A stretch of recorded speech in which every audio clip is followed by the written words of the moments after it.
So, what is dyslexia?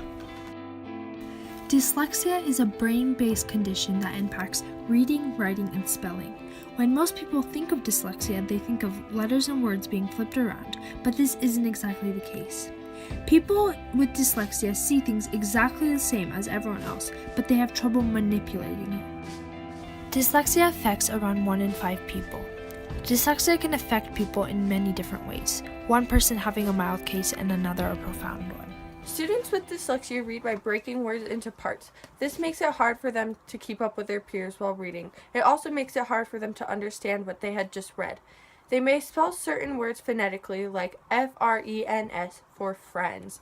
More signs of dyslexia include difficulty reading, writing, and spelling and speaking. Left-handedness is a common sign of dyslexia. Mispronunciation of words and not being interested in books, maybe a family history of dyslexia, and difficulty memorizing are all signs of dyslexia. Okay. Brain imaging studies have shown us that brains with dyslexia are structured and function differently than those without. Dyslexia is a learning problem in the brain, but this doesn't mean the person is dumb. Although many with dyslexia feel this way, but dyslexia is actually associated with high levels of creativity and problem solving. In fact, many very successful people have had to struggle with dyslexia, including Steven Spielberg, Albert Einstein, Whoopi Goldberg, and many more. People with dyslexia have every capacity to be brilliant and successful in life. Okay, so we decided to interview somebody with dyslexia to get an inside opinion. So, before you were diagnosed with dyslexia, were you falling behind in class?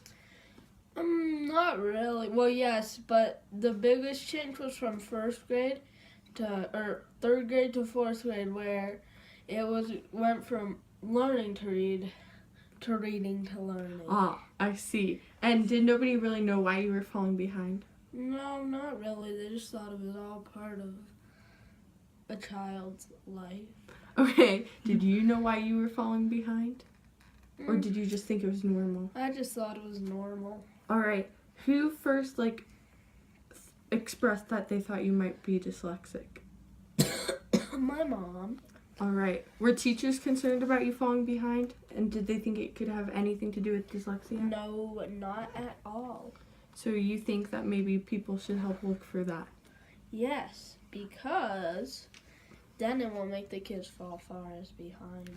Okay, how would you describe your dyslexia, and what certain things do you experience? Can you repeat the question, actually?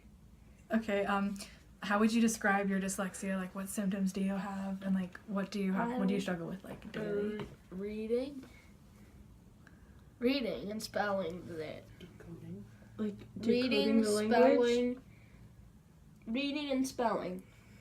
Okay, do you have any final thoughts on this? Anything else you'd like to add? No. Okay. Many people don't consider dyslexia a problem or just don't know that they have it. If we can diagnose dyslexia early on, people can get the help they need and not fall so far behind. Most teachers don't look for signs of dyslexia, and kids start to feel dumber than their peers. You may think it's just a phase, but without proper help, dyslexia can become a burden for the rest of these kids' lives. Some specific signs to look for in young children are starting to talk later, being slow to add new vocabulary or recalling the right word, having trouble learning the alphabet, colors, shapes, and numbers, and being slow to develop fine motor skills Dyslexia like holding a pen. cannot be cured, but recent studies show that with an early intervention that helps correct brain anomalies, it can help lessen reading difficulties later on in life.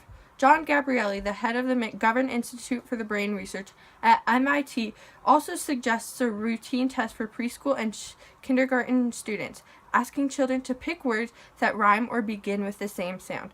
Children who have trouble doing so would be candidates for the intervention. This would not only help students with dyslexia, but all children who have some difficulties reading.